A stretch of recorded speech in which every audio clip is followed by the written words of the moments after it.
بسم الله الرحمن الرحيم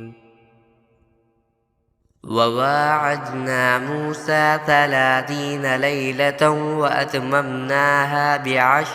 فتم ميقات ربه 40 ليلة وقال موسى لأخيه هارون اخلفني في قومي وأصلح ولا تتبع سبيل المفسدين۔ اور ہم نے موسیٰ سے 30 راتوں کا وعدہ ٹھہرایا کہ ان راتوں میں کوہ طور پر آ کر اعتکاف کرے، پھر 10 راتیں مزید بڑھا کر ان کی تکمیل کی، اور اس طرح ان کے رب کی ٹھہرائی ہوئی میعاد کل 40 راتیں ہو گئی۔ اور موسیٰ نے اپنے بھائی ہارون سے کہا کہ میرے پیچھے تم میری قوم میں میرے قائم مقام بن جانا، تمام معاملات درست رکھنا اور مفسد لوگوں کے پیچھے نہ چلنا۔ وَلَمَّا جَاءَ مُوسَى لِمِيقَاتِنَا وَكَلَّمَهُ رَبُّهُ قَالَ رَبِّ أَرِنِي أَنظُرْ إِلَيْكَ قال لا تراني ولكن انظر إلى الجبل فإن استقر مكانه فسوف تراني فلما تجلى ربه للجبل جعله دكا وخر موسى صعقا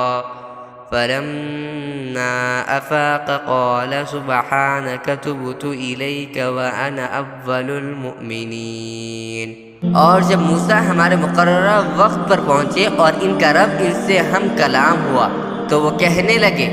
میرے پروردگار مجھے دیدار کرا دیجئے کہ میں آپ کو دیکھ لوں۔ فرمایا تم مجھے ہرگز نہیں دیکھ سکو گے، البتہ پہاڑ کی طرف نظر اٹھاؤ، اس کے بعد اگر وہ اپنی جگہ برقرار ہو رہا تو تم مجھے دیکھ لو گے۔ پھر جب ان کے رب نے پہاڑ پر تجلی فرمائی تو اس کو ریزہ ریزہ کر دیا اور موسیٰ بے ہوش ہو کر گر پڑے۔ بعد میں جب انہیں ہوش آئے تو انہوں نے کہا پاک ہے آپ کی ذات، میں آپ کے حضور توبہ کرتا ہوں اور آپ کی اس بات کی دنیا میں کوئی آپ کو نہیں دیکھ سکتا، میں سب سے پہلے ایمان لاتا ہوں۔ قال یا موسیٰ انی اصطفیتک علی الناس برسالاتی وبکلامی فخذ ما آتیتک وکن من الشاکرین۔ فرمایا اے موسیٰ میں نے اپنے پیغام دے کر اور تمام سے ہم کلام ہو کر تمہیں تمام انسانوں پر فوقیت دی ہے، لہذا میں نے جو کچھ تمہیں دیا ہے اسے لے لو اور ایک شکر گزار شخص بن جاؤ۔ وَكَتَبْنَا لَهُ فِي الْأَلْوَاحِ مِن كُلِّ شَيْءٍ مَوْعِظَةً وَتَفْصِيلًا لِكُلِّ شَيْءٍ فَخُذْهَا بِقُوَّةٍ وَأْمُرْ قَوْمَكَ يَأْخُذُوا بِأَحْسَنِهَا سَأُرِيكُمْ دَارَ الْفَاسِقِينَ۔ اور ہم نے ان کے لیے تختیوں میں ہر قسم کی نصیحت اور ہر چیز کی تفسیر لکھ دی اور یہ حکم دیا کہ اب اس کو مضبوطی سے تھام لو اور اپنی قوم کو حکم دو کہ اس کے بہترین احکام پر عمل کریں، میں عنقریب تم کو نافرمانوں کا گھر دکھا دوں گا۔ سأصرف عن آیاتی الذین یتکبرون فی الارض بغیر الحق وَإِن يَرَوْا كُلَّ آيَةٍ لَا يُؤْمِنُوا بِهَا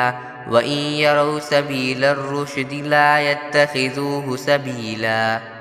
وَإِن يَرَوْا سَبِيلَ الْغَيِّ يَتَّخِذُوهُ سَبِيلًا ذَلِكَ بِأَنَّهُمْ كَذَّبُوا بِآيَاتِنَا وَكَانُوا عَنْهَا غَافِلِينَ۔ میں اپنی نشانیوں سے ان لوگوں کو برگشتہ رکھوں گا جو زمین میں ناحق تکبر کرتے ہیں، اور وہ اگر ہر طرح کی نشانیاں دیکھ لیں تو ان پر ایمان نہیں لائیں گے، اور اگر انہیں ہدایت کا سیدھا راستہ نظر آئے تو اس کو اپنا طریقہ نہیں بنائیں گے،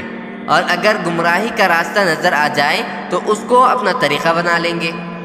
یہ سب کچھ اس لیے ہے کہ انہوں نے ہماری نشانیوں کو جھٹلایا اور ان سے بالکل بے پرواہ ہو گئے۔ والذین کذبوا بآیاتنا ولقاء الآخرة حبطت اعمالهم هل یجزون الا ما كانوا یعملون۔ اور جن لوگوں نے ہماری نشانی کو اور آخرت کا سامنا کرنے کو جھٹلایا ہے ان کے اعمال غارت ہو گئے ہیں، انہیں جو بدلہ دیا جائے گا وہ کسی اور چیز کا نہیں، خود ان کے اعمال کا ہوگا جو وہ کرتے آئے تھے۔